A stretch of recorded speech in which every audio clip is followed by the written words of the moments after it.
On this console, there are really faint scribe marks. You have one right here, one right here, and one right here. Those are the 3 scribe marks we put on this side, on the opposite side in the same spots. Those marks you'll drill out approximately 1/8 inch drill bit, then go in there with a countersunk drill bit, or countersunk, whatever the hell you call it, and give yourself a nice countersunk to it. And then when you position this in the car, get it where you want it, and then go into the tunnel, scribe that tunnel where that hole is going to come through, and then the brackets that you get with this kit, you're going to put the brackets, attach them to the console, sit it in there, and you'll see how they fit nice.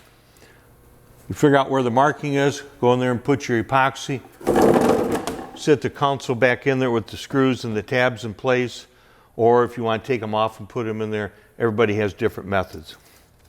Just trying to make it a little simpler to install, a little easier to install.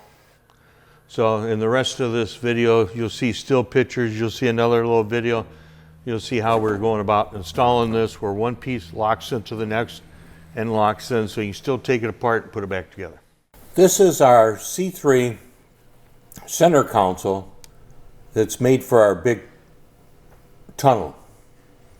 If you need a bigger tunnel for like an 8-speed automatic or 6-speed automatic, this is our tunnel. And as you can see right here, these little brackets that we've epoxied in there, that's what holds the console to the tunnel.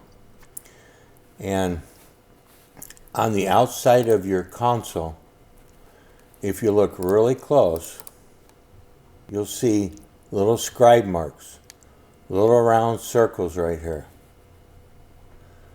That is where you drill your holes to put the brackets.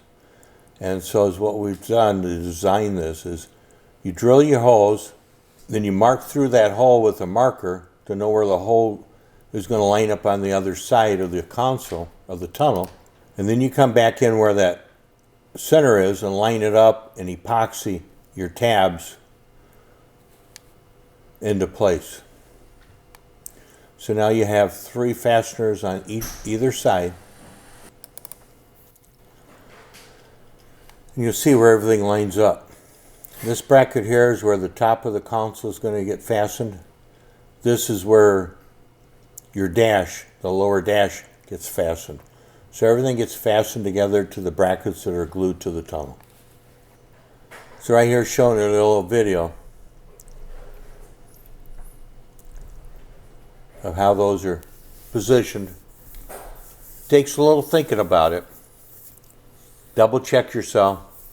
Like they say, measure twice and bond it once. Hopefully this is helpful to you. Another little resource of how to do things. Thanks for watching.